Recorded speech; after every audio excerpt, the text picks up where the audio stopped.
Bonjour à tous et bienvenue dans le duel de l'écho sur France 24 en compagnie comme chaque semaine de Philippe Manière. Bonjour Philippe, Bonjour. Président de Footprint Consultant, chroniqueur à Challenge et sur France Culture. Éric Heyer, bonjour Éric, directeur de l'OFCE.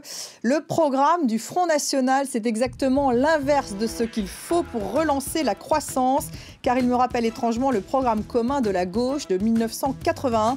Ce sont les mots de Pierre Gattaz, le patron du MEDEF vent debout contre la politique économique du Front National.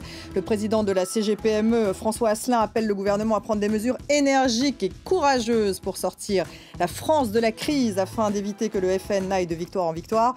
Le FN qui, vous le savez, a fait une percée historique au premier tour des élections régionales puisqu'il est en tête dans 6 régions. Alors quel serait le visage d'une économie dirigée par le Front National ? Le parti a rompu avec le libéralisme de Jean-Marie Le Pen pour adopter un programme social, dirigiste, protectionniste avec à la clé une volonté de sortir de la zone euro. On écoute tout de suite Pierre Gattaz et on en débat ensuite. Le problème que je vois, c'est que dans le programme économique du Front National, lorsque j'entends parler de retour à la retraite à 60 ans, d'augmentation des salaires, d'augmentation du SMIC, je dis mais qui paye ? Qui paye? C'est de la démagogie sociale.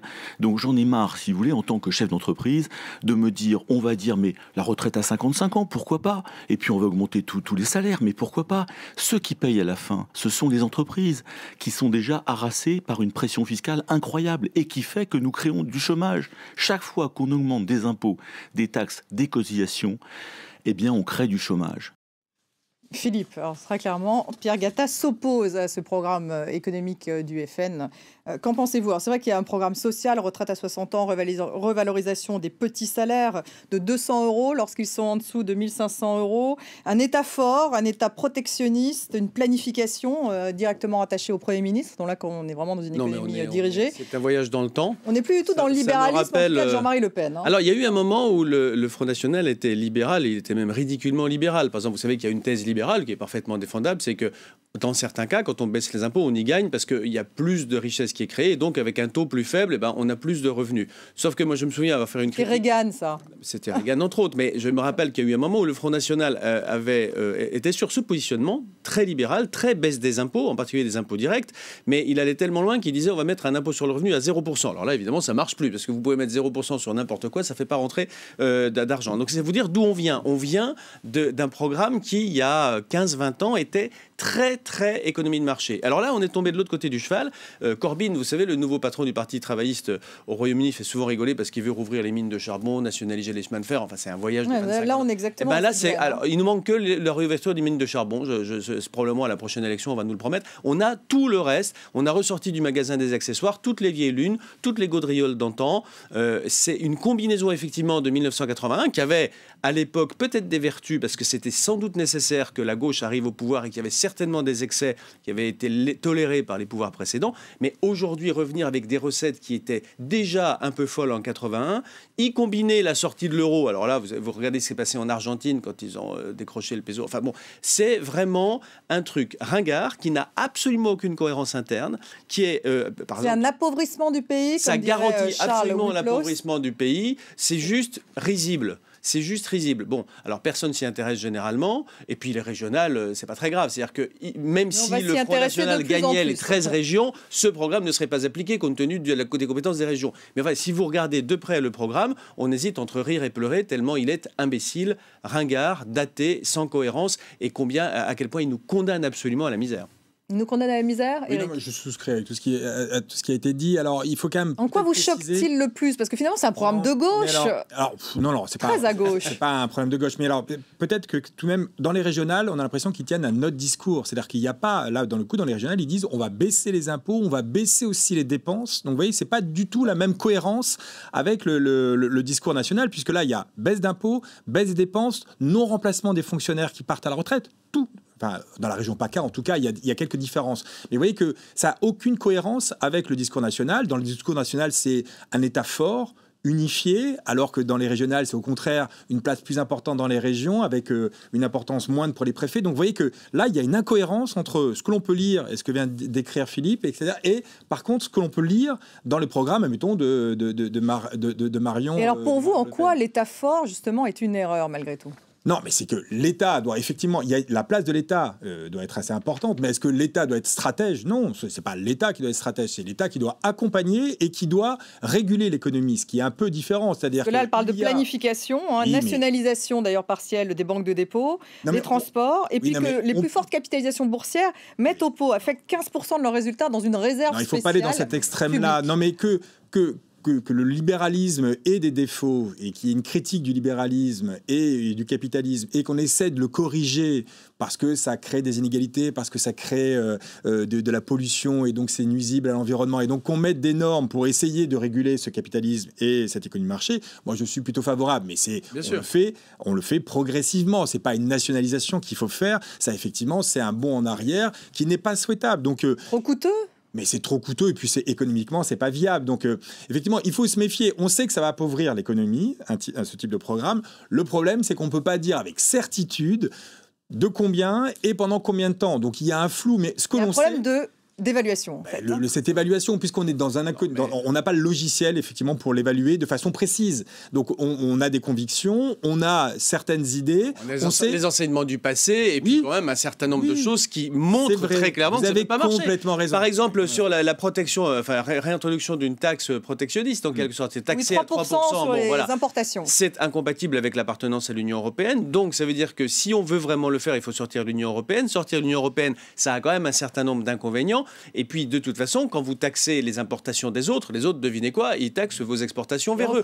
Donc, il y a une grande partie des Français qui vivent en fabriquant des biens ou des services qui sont exportés. On est plus proche de la Corée du Nord ou on est plus proche du régime de Pétain? Parce que écoutez, là, franchement, entre deux mots, je ne sais pas s'il faut choisir, mais c'est quelque chose comme ça. C'est une folie qui est ni complètement à gauche, ni complètement à droite, qui est une espèce d'expression de fierté, on va y arriver tout seul, qui n'a aucun sens dans le monde où on est, surtout compte tenu de l'état de déréliction dans lequel l'économie est après 25 ans d'incurie de la gauche et de la droite. Parce qu'il faut quand même mettre un tout petit peu de baume au cœur de ceux qui seraient tristes d'entendre ce qu'on dit. Malheureusement, les programmes de la gauche et de la droite dite républicaine ne sont pas tellement meilleurs. Ils se ressemblent beaucoup et à certains égards, celui du Front National n'est qu'une caricature de ce que propose la gauche comme la droite, qui sont tous les deux des programmes assez à gauche en réalité et qui sont toujours tentés par le retour en arrière, mais du moins prennent-ils à minima en compte le monde tel qu'il est. C'est-à-dire que ni la gauche républicaine ni la droite républicaine ne vous disent on va fermer les frontières aux biens venus de l'étranger ou taxés, parce que ça n'a pas de sens. On y perd bien plus qu'on y gagne. C'est pas pour faire plaisir aux autres, c'est pour se sauver la peau. Philippe, un certain nombre d'économistes, c'est vrai que Jacques Sapir, par exemple, lui est partisan de la dévaluation. Maintenant, il a rejoint le Front National. Il est partisan de la sortie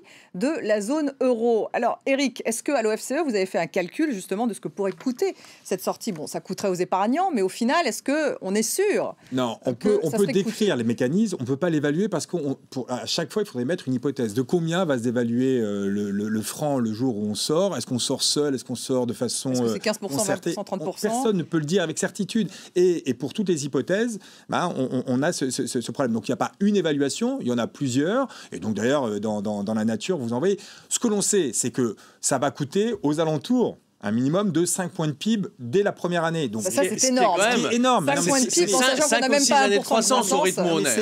C'est énorme. Donc déjà qu'on est à 10% de chômage, là, vous voyez, donc est-ce qu'on est même, c'est un peu ce que dit Jacques Sapir, 5 points de PIB. Il y a un prix à payer au début, mais est-ce qu'il y aura le retour ensuite de la croissance? Ça n'en sait rien. Non, ce qu'il faut quand même dire, c'est que il n'est pas au FN, je me suis dit Jacques Sapir, mais en tout cas, elle utilise ses thèses. Non, mais et en plus, effectivement, on peut, c'est assez intéressant intellectuellement d'essayer de faire cet exercice pour se convaincre que finalement, effectivement, aujourd'hui, l'Europe ne fonctionne pas très bien et effectivement, il faut l'améliorer. Mais attention, revenir et tout casser comme ça et partir seul, ça serait encore pire. Donc là, il me semble que l'alternative, c'est essayer de construire une Europe qui sort uniquement des schémas de règles budgétaires, qu'il faut essayer de construire un projet commun. On n'en prend pas le chemin en ce moment, c'est le problème. D'accord, alors c'est peut-être ça qu'il faut, et c'est peut-être ça la vertu de cet exercice, c'est de dire attention, effectivement, si on n'arrive pas à construire un projet commun un peu plus précis qu'il faut respecter 3% de déficit ou 60 points de dette publique, si c'est que ça l'Europe, alors effectivement,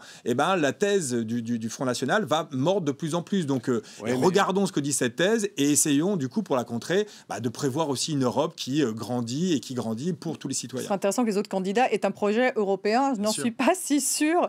Philippe, justement, sur l'Europe...